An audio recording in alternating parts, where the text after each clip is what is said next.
My therapist was real cute and nice too, usually.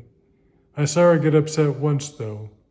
They had me up in a wheelchair. She had one of those little fold-up desks, the kind with a seat and a platform to ride on. You could tell she was left-handed. She had to curl over it real close to me. She was right in my face going, "Are you with me? Eli, Eli, are you with me?" But all I could do was stare at her. Of course, I couldn't even stare real well due to my eyes pointing different directions. I think she thought I was looking out the window. That's what made her mad. I figured they had me, but I was plotting. Cindy and I worked out a scheme with blinking, 2 blinks for yes and 1 for no. That gave me something of a handle on the situation. I developed an interest in improving my station. I cooperated. I made some ground. I got cleaned up, started on the bedpan, paid attention. I put on a half-paralyzed slope of a smile. The hospital noticed. They started pulling tubes and sticking me less. They pulled that gasket out of my throat and started talking to me, rather than about me. The worm was turning. Along about the time I started to breathe on my own, I got my speech back. I sounded like a hoarse dog barking in monotone, but I was working it. Everybody cooed and fawned as I coughed along about something. My roommate was thrashing and gnashing as they gathered around me, and I muttered, "Bite the big one," and gave a thumbs up with my one good hand. I was ready to roll. I was pretty gung-ho about getting well and moving on, but a guy can only do so much. My left arm was fresh out of a cast, and I didn't have 100% control over it yet. My left leg was worthless. I had dropped about 50 pounds. I still couldn't find a piece of my brain case. My eyes were pointing both ways at the same time, and I'd never steered a wheelchair. But there I was, captain my captain, careening down the corridor. I was butting into walls and turning slow circles. I was sweating and panting. The nurses pointed and laughed, I thought. Don't think I wasn't embarrassed. When they finally pulled me out, I told my orderly it was time the chair got in alignment. He told that one to the whole staff. It was pretty quiet inside my head. I could pretty much shut out the commotion my roommate was making. I'd lie there and plot my escape or sleep. I could pick out the clopping of my doctor's cowboy boots coming to visit. I'd say clever things like, "I hope I'm not Dane Bramaged," or "I'm broken, not stupid," when he copped attitude. When Cindy would visit, I'd preen and slop my brain back through the hole if it was pooching against my scalp. I'd say, "You know how Smurfs make babies? They smuck." She'd touch me or lean over and fuss with something, wipe my nose, dig grass and blood out of my hair, unbutton her blouse a little. She'd say, "I liked you even before you looked this good." It got to be routine. I'd wake up with somebody pulling blood, feeding me pain meds, disconnecting tubes and sensors. Along would come breakfast. I'd be dropped into a special chair with a hole in the bottom. They'd wheel me down to the shower and hose me off, careful to spray up that hole. I'd get dried out, my teeth brushed. I'd try to dress, complaining about how far away my feet are.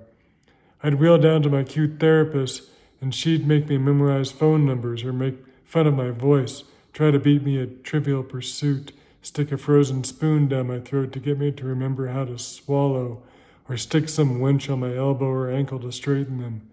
Maybe she'd hoist me on the parallel bars to let me try to walk. I'd try until I was shaking and drooling. Those were the days. Then it was nap time and Cindy. I'll give the hospital credit.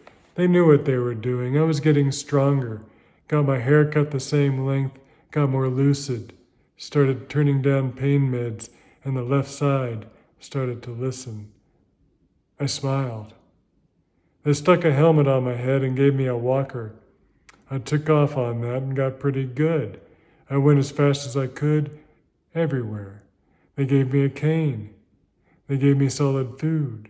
It was after one of these dinners that I first noticed a forgotten dissatisfaction. I strapped on the hard hat, grabbed the cane, and hobbled down to the smoking lounge with Cindy. That's where I met the malcontents. There was Jesse, who'd wrapped his Camaro around a tree running from the cops. He wanted to keep running. Rex was a 7-foot-tall biker who'd crashed his whole family trying to beat a train. He was very mad at that train. He had a score to settle. Susie sent her best friend through the windshield on the way home from an after-prom party. She didn't know where to go, but she was ready to do it. Sad and beautiful Lucinda had her face pulled down so they could see the front of her brain. When they put her face back on, they stitched it crooked. I think she just wanted to hide. Roscoe fell off a construction scaffold right on his head.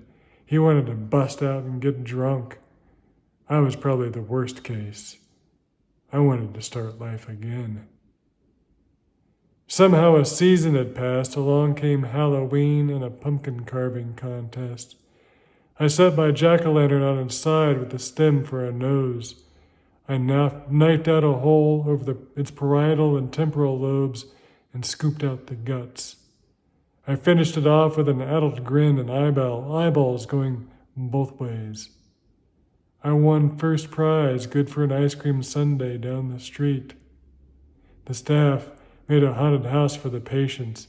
It was full of fake blood and demented doctors with chainsaws. That scared me. A nurse asked Chris if he had been scared. He said, "And how?" The way Chris said, "And how," you knew he would always be scared. I was getting a little headstrong. I thought I could make it, and I was anxious to try. Besides that, all the sickies made me depressed. All that drooling and babbling brought me down. I needed out of that hospital. I'd sweet-talk my therapist for passes, plead with my doctors for a release, and they'd laugh. One day, I swung my cane at a giant beach ball. It bounced back and bonked me on the head. They all panicked and rushed to run their hands over my helmet and looked me hard in the eye. I wasn't going anywhere. But Cindy was getting restless. She was tired of what we could get away with in the hospital. Plus, she had a car. She had been told I could charm the gum off a shoe. That sounded fine to Cindy. On top of that, I had a coupon for a free sundae. I probably shouldn't say, but in the end, it wasn't hard at all. Cindy and I just snuck out. I took off my helmet and wrapped my head in a bandana.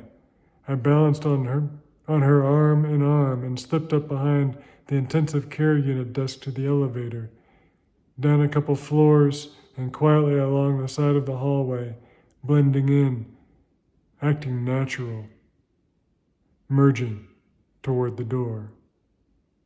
I could see our reflection in the glass. It was hard to tell which side I was on.